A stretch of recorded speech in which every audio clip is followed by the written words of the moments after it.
రక్తపోటును తరచూ పరీక్ష చేయించుకోవటం ఎంత ముఖ్యమో, పరీక్ష చేయించుకునేటప్పుడు సరైన జాగ్రత్తలు తీసుకోవటమూ అంతే ముఖ్యం. ఎందుకంటే బీపీని కొలుస్తున్నప్పుడు మనం కంగారు పడినా, ఆందోళన చెందినా రక్తపోటులో హెచ్చుతగ్గులు కనిపించే అవకాశం ఉంది. అలాగే మనం కూర్చునే తీరుతెన్నులు కూడా బీపీని ప్రభావితం చేస్తాయంటారు డాక్టర్లు. బీపీని లెక్కిస్తున్నప్పుడు ఎలాంటి జాగ్రత్తలు తీసుకోవాలో డాక్టర్ని అడిగి ఇప్పుడు తెలుసుకుందాం.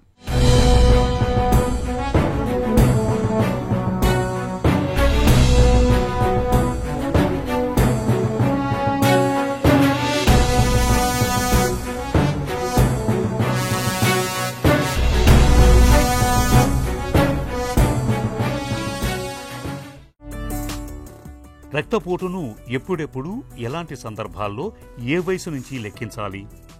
కామన్గా బీపీ ఉన్నా కూడా చాలామందికి ఏమవుతుందంటే వాళ్ళకి ఎలాంటి సిమ్టమ్స్ ఉండవు.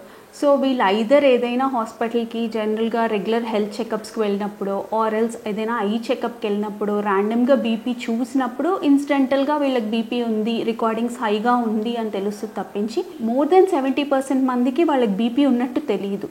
సో ఇలా తెలియకపోవడం వల్ల వీళ్ళకి ఆల్రెడీ అదర్ ఆర్గాన్ డ్యామేజ్ అంటే కిడ్నీ మీద ఎఫెక్ట్ చూపించడం, నెక్స్ట్ హార్ట్ మీద కూడా ఈ బీపీ ఎఫెక్ట్ అది చూపించి హార్ట్ కూడా పెరగటం, అలానే ఇంకా కళ్ళలో కూడా రెటీనా మీద ఎఫెక్ట్ చూపించి రెటీనా డ్యామేజ్ అది స్టార్ట్ అవ్వడం బీపీ వల్ల. కొన్నిసార్లు సివియర్గా బీపీ పెరిగినప్పుడు ఏమవుతుందంటే అప్పుడు వాళ్ళకి కొద్దిగా హెడేక్స్ అవి రావటం సివియర్గా, కొన్నిసార్లు వాంతులు అవి అవ్వటం, కళ్ళు తిరిగిపోవడం, ఇలాంటి సిమ్టమ్స్ రావచ్చు. ఇంకొంతమందికి ఏంటంటే ఇలా వీళ్ళకి బీపీ హైగా ఉన్నప్పుడు చాలామంది ఓపీకి వచ్చేటప్పుడు లైట్గా కాళ్ళ వాపులు స్టార్ట్ అవుతున్నాయను, సో ఇలాంటి సిమ్టమ్స్తో వస్తుంటారు అనమాట ఓపీకి. సో మేజర్గా పెద్దగా మనకి బీపీ హైగా ఉండటం వల్ల ఎక్కువగా సిమ్టమ్స్ ఏమీ తెలియవు. జనరల్గా మనకి ఏంటంటే ఈ 18 నుంచి 39 ఇయర్స్ ఉన్న వాళ్ళు మాత్రం కంపల్సరీ 18 ఇయర్స్ వచ్చిన తర్వాత కనీసం ఒక్క రీడింగ్ అన్న బీపీ చెక్ చేసుకోవాలి. At least yearly once BP check చేసుకుంటే మనకి ఇన్ కేస్ ఒకవేళ బీపీ లెవెల్స్ నిజంగా పెరుగుతుంటే దాని గురించి ప్రికాషన్స్ తీసుకొని మనం ఫర్దర్గా ఎర్లీగా బీపీ రాకుండా ప్రివెంట్ చేసుకోగలుగుతాం అనమాట. ఇంకొకటి మెయిన్గా చూసుకోవాల్సింది ఏంటంటే పేరెంట్స్లో ఎవరికైనా కనుక బీపీ ఉంటే వాళ్ళకి యాక్చువల్గా లేట్గా అంటే 50-60 ఇయర్స్కి వచ్చినా కూడా వీళ్ళకి ఎర్లీగానే అంటే 25 ఇయర్స్కే వీళ్ళకి వాళ్ళ పిల్లలకి వచ్చేస్తుంది అనమాట బ్లడ్ ప్రెషర్ ఇప్పుడున్న స్ట్రెస్ వల్ల కానీ. అండ్ ఆల్సో సో ఇలాంటి ప్రాబ్లమ్స్ ఉండటం వల్ల కంపల్సరీ సో 18 ఇయర్స్ రాగానే మాత్రం ఒక్కసారైనా బీపీ చెక్ చేసుకోవాలి. తర్వాత నుంచి కూడా అట్లీస్ట్ ఇయర్లీ వన్స్ ఒక రీడింగ్ అన్న చూసుకొని నార్మల్గా ఉంటే మనం వేరే కాంప్లికేషన్స్ రాకుండా ఈ హార్ట్ మీద కానీ నెక్స్ట్ ఈ బ్రెయిన్ మీద కానీ ఐస్ మీద కానీ ఇలాంటి కాంప్లికేషన్స్ రాకుండా ప్రివెంట్ చేసుకోగలుగుతాం. నెక్స్ట్ ఇంకా ఏంటంటే కొన్ని రకాల డ్రగ్స్ ట్యాబ్లెట్స్ అవి యూజ్ చేసినప్పుడు లైక్ ఏదైనా స్టిరాయిడ్ ట్యాబ్లెట్స్ కానీ పెయిన్ కిల్లర్స్ కానీ ఆర్ఎల్స్ ఓరల్ కాంట్రాసెప్టివ్స్ కానీ ఇలాంటి ట్యాబ్లెట్స్ యూజ్ చేసే వాళ్ళు కూడా కొంచెం కేర్ఫుల్గా ఉండి బీపీ చెక్ చేసుకోవాలి రెగ్యులర్గా. అలానే కొంతమందికి ప్రెగ్నెన్సీలో కనుక బీపీ వస్తే వీళ్ళు కూడా రెగ్యులర్గా బీపీ చెక్ చేయించుకోవాలన్నమాట ఇయర్లీ వన్స్. ఎందుకంటే కొంతమందికి తర్వాత కూడా ఇలా ప్రెగ్నెన్సీలో వన్స్ బీపీ వచ్చినప్పుడు వీళ్ళకి తర్వాత కూడా రావడానికి హై రిస్క్ ఉంటుందన్నమాట. అలానే నార్మల్గా ఇంకా 40 ఇయర్స్ దాటిన తర్వాత మాత్రం అందరూ కంపల్సరీ 6 మంత్స్కి ఒకసారన్నా బీపీ చెక్ చేసుకుంటే మనకి ఇలా ఎర్లీగా బీపీ రావడానికి కానీ ఒకవేళ బ్లడ్ ప్రెషర్ అనేది పెరుగుతుందా అనేది ముందుగానే మనం గ్రహించవచ్చు. వైట్ కోట్ హైపర్ టెన్షన్ అంటే ఏంటి?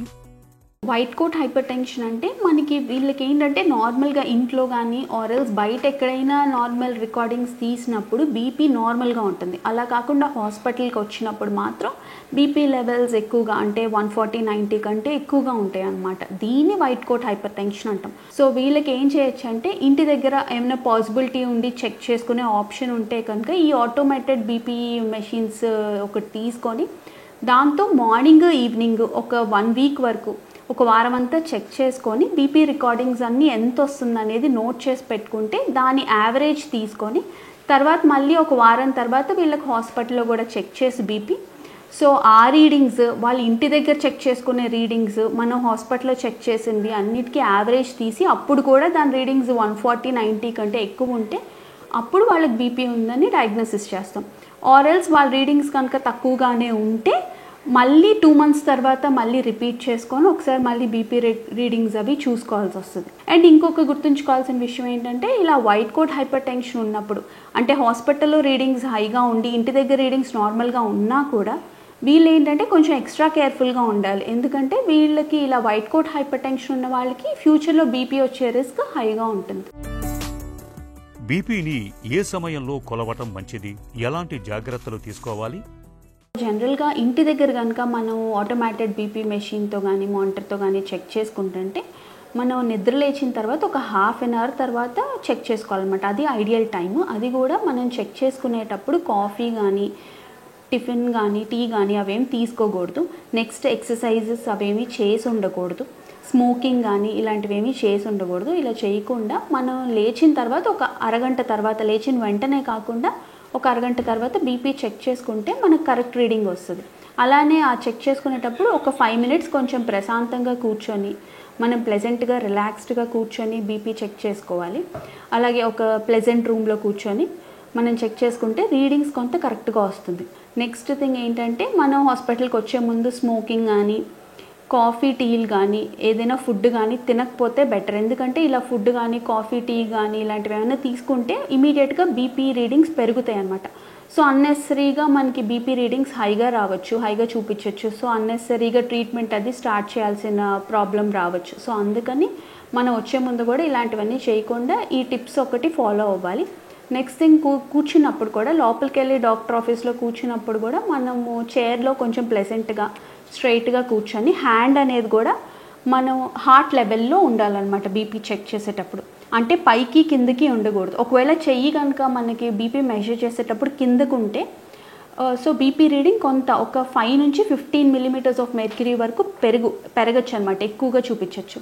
అలానే హ్యాండ్ పైకి పెట్టున్నా కూడా మనకి బీపీ రీడింగ్ కొంత ఎక్కువగా చూపించవచ్చు. సో అన్నెసరీగా మనకి రాంగ్ రికార్డింగ్స్ వస్తుంది. సో ఈ టిప్స్ ఒకటి తీసుకోవాలి. నెక్స్ట్ థింగ్ ఏంటంటే బీపీ రికార్డ్ చేసినప్పుడు 2 హ్యాండ్స్కి చెక్ చేయాలి. 2 హ్యాండ్స్కి చెక్ చేసుకొని 2 హ్యాండ్స్లో ఏదైతే ఎక్కువగా ఉందో ఆ రీడింగ్నే తీసుకుంటాం. ఓన్లీ సింగిల్ హ్యాండ్కి చెక్ చేయము, బోత్ హ్యాండ్స్కి. ఇని స్పెసిఫిక్గా ఇదేంటంటే మనం కొత్తగా డయాగ్నోసిస్ చేసిన పేషెంట్స్లో మాత్రం కంపల్సరీ 2 హ్యాండ్స్కి చెక్ చేసుకొని బీపీ ఏదైతే హయ్యర్ రీడింగ్ ఉందో దాన్ని రీడింగ్ కింద తీసుకోవాల్సి వస్తుంది. నెక్స్ట్ అలానే చెక్ చేసేటప్పుడు కూడా మాట్లాడకపోవడం బెటర్. అంటే మాట్లాడినా కూడా బీపీ కొంత పెరగచ్చు అనమాట. మూత్రాశయం నిండుగా ఉన్నప్పుడు బీపీని కొలిస్తే గణాంకాలు తప్పుగా వస్తాయా? బీపీ చెక్ చేసేటప్పుడు మనం ఏమైనా వాష్రూమ్ యూజ్ చేసుకోవాల్సి వస్తే కనుక వాష్రూమ్కి వెళ్ళి వచ్చాక బీపీ చెక్ చేసుకోవాలి. అలా కాకుండా మనకి బ్లాడర్లో యూరిన్ అనేది ఫుల్గా ఉన్నప్పుడు కనుక బీపీ చెక్ చేస్తే ఏమవుతుందంటే ఈ సింపాథెటిక్ నర్వస్ సిస్టమ్ అనేది బాడీలో యాక్టివేట్ అయ్యి సో దానివల్ల మనకి హార్ట్ రేట్ కూడా అంటే గుండె కొట్టుకునేది కూడా పెరిగి సో దానివల్ల ఎక్కువగా బీపీ రీడింగ్స్ చూపించడం జరగచ్చు అనమాట. ఖచ్చితమైన బీపీ గణాంకాల కోసం రక్తపోటును ఎన్నిసార్లు లెక్కించాలి?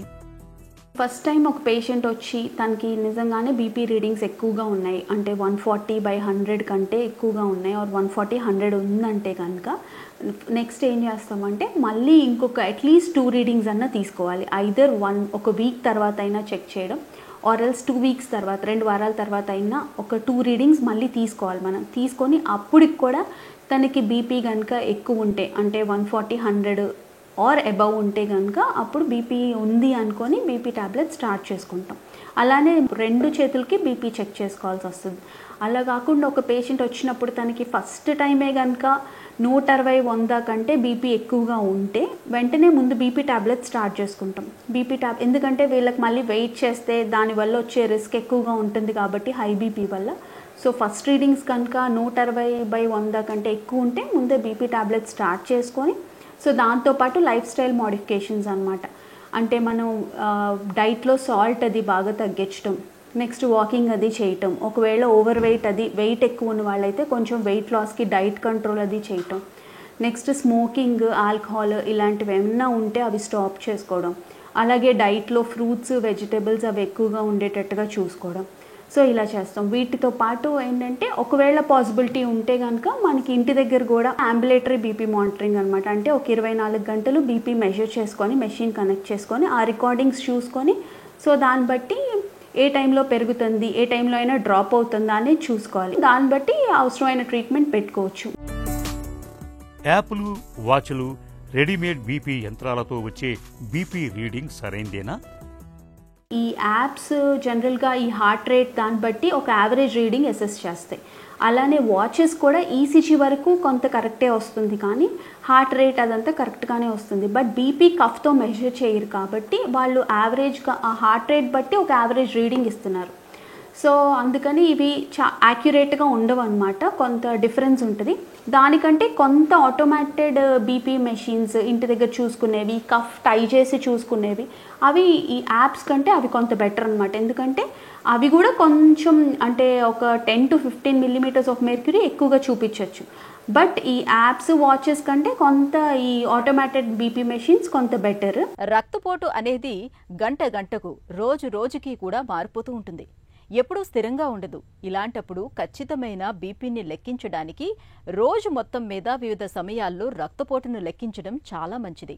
ఇంటి దగ్గరే బీపీని లెక్కించడం మరీ మంచిది.